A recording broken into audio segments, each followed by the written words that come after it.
O presidente da Comissão Especial da PEC da prisão em segunda instância na Câmara dos Deputados, Marcelo Ramos, criticou a forma na qual o Senado está tentando implementar esse tipo de prisão na lei brasileira.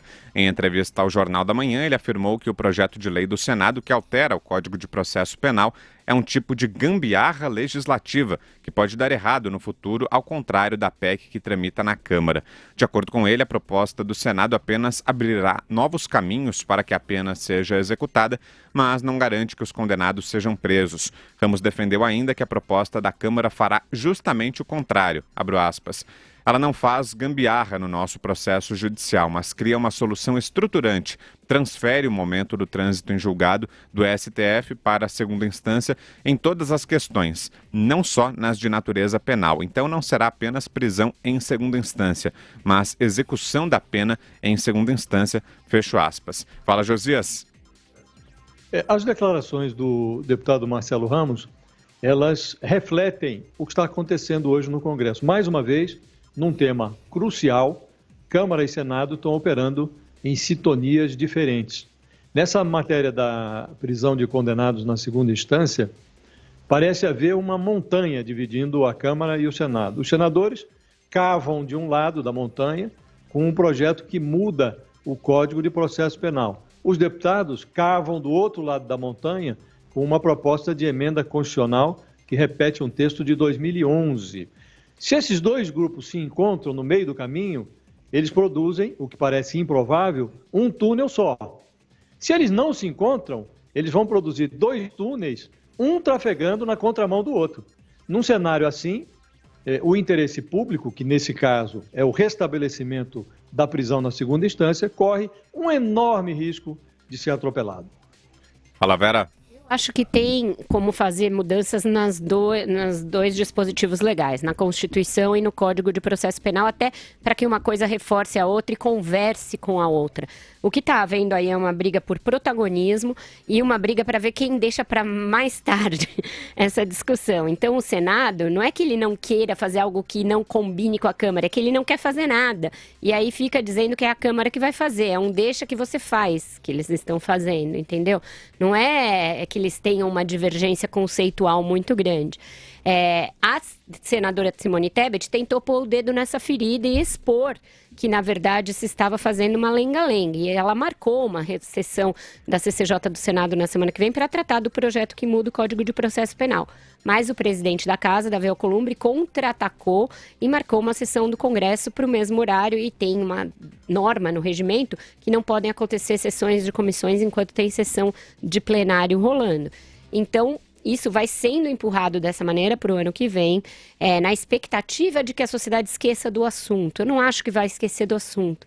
O assunto está muito presente, ele está na hora de ser discutido, ele chegou, é aquele assunto que chegou a vez de ser tratado, não adianta mais fingir que o tema tabu não está na sala, ele está colocado na sala.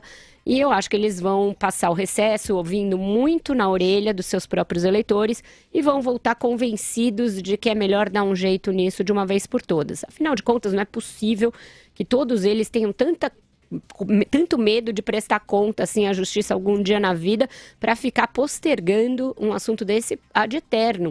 Se você ajusta a Constituição, e essa PEC do Peluso ela é eficiente para fazer isso, porque ela dribla aquela questão da cláusula pétrea e só muda a natureza dos recursos, e você também consigna no Código de Processo Penal o momento de cumprimento da pena, você acertou as contas com uma previsão frouxa que havia no nosso ordenamento jurídico para um cumprimento da pena que não chega nunca e que não existe em nenhum país do mundo civilizado. Se o próprio Supremo disse que o Congresso tem prerrogativa para fazer isso, ele que se assenhore da sua prerrogativa e faça de uma vez por todas, em vez de ficar empurrando a bola de um lado para o outro do campo. Fala, Constantino. Olha, é curioso que eu e o Josias hoje estamos parecendo um par de vaso, né? Não foi combinado na despedida da Vera, estamos com a mesma roupa, mas eu fecho um dos últimos blocos aí aplaudindo aqui de pé e concordando com tudo que a Vera disse. Sei que muitos ouvintes e telespectadores vão ficar com saudade de alguns embates, mas a verdade é que dessa vez eu estou total de acordo com a Vera, eu não sou especialista na área, mas ao contrário do que disse o Josias, não me parece que sejam excludentes. Não me parece que sejam túneis que andem em paralelo e depois se confrontem. Eu acho que as duas medidas, de alguma forma, avançam no sentido de clarear o que há hoje de margem a dúvidas, e que é o que está gerando tanta confusão a ponto de o STF rever a sua própria decisão em uma década 3 vezes. Né?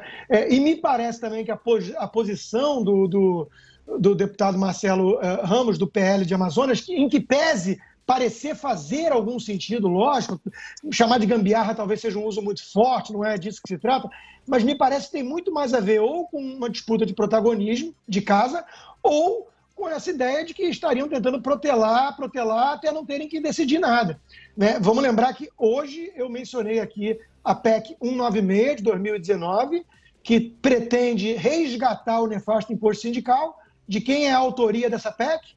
Deputado Marcelo Ramos, do PL de Amazonas. Então, eu fico com o pé atrás e me reservo a esse direito.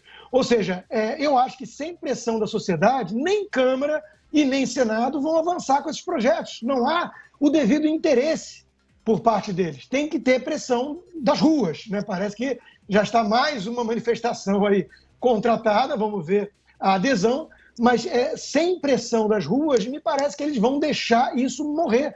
Por que não bota para votação, então, para ver quem é a favor mesmo e quem não é? Porque na hora que fazem as enquetes, quase todos são a favor, mas ninguém quer votar agora, ninguém quer arregaçar as mangas e assumir de fato a responsabilidade e o protagonismo de levar isso adiante. É um famoso toma da lá, joga para lá e para cá, deixa que eu deixo, que nem no futebol, deixa que eu deixo. E não dá, a sociedade brasileira não quer que ninguém deixe mais passar isso. Está revoltada, está cansada, e com toda razão. Então é bom que os senadores e deputados entendam que há uma ampla demanda popular por essas mudanças e que isso aí não vai se arrefecer com o carnaval, não. Fala, Josias. Nós não estamos em desacordo, ao contrário. Também eu acho, não tem nenhuma dúvida, que a aprovação das duas coisas seria o ideal, porque elas são de fato complementares. Um ajuste no Código do Processo Penal e um ajuste na Constituição, sem mexer naquela cláusula pétrea. Isso seria o melhor dos mundos. O que eu pondero é que eles não estão operando em sintonia. A Simone Tebet, a meu juízo, faz um papel exemplar, porque ela está confrontando o cinismo, porque o próprio presidente do Senado não está em acordo com a CCJ do Senado. Ao contrário, ele está em desacordo, ele está fechado com a turma da Câmara. Então não há hipótese de, ainda que se aprove na CCJ e em termos terminativos, suponha, isso vai para a Câmara, na Câmara eles não vão votar, eles vão botar num gavetão lá. E isso já está combinado, já está acertado. Então, e aí vão protelar, vão enrolar com a emenda constitucional até o primeiro semestre de 2020. Eu acredito, pelo andar da carruagem, que alguma coisa será aprovada. Não há dúvida, porque a pressão é grande e é bom que seja, porque há hoje uma corrente de cinismo no Congresso. Agora, o que será aprovado é que é a questão. Então, hoje há uma grande discussão, já se aumentou a amplitude da tal PEC, da emenda constitucional, agora não é só para a área criminal, já vale para a área civil, para a área trabalhista e até para a área tributária, e se está a estudar uma forma de modificar, sem alterar a situação dos culpados, dos cúmplices, dos investigados que lá estão. Então já se estuda uma emenda que jogue a coisa para frente. Então, se você mudar, restabelece a segunda instância, mas sem aplicar para Lula, para esses que estão sendo processados e que têm a perspectiva de ser condenados na segunda instância. Então, isso é que eu estou a dizer. Não discordo que o ideal seria aprovar as duas coisas. O que eu digo é que não há disposição para isso. Um conspira contra o outro, o Alcolumbre contra a Tebet, que, repito, faz um bom trabalho de contestação do cinismo, forçando a barra. Então tá bem, não querem essa proposta que nós vamos aprovar na CCJ, que levem a cara à vitrine. Mas isso está acontecendo. E esse desacordo não contribui para a aprovação de coisa nenhuma.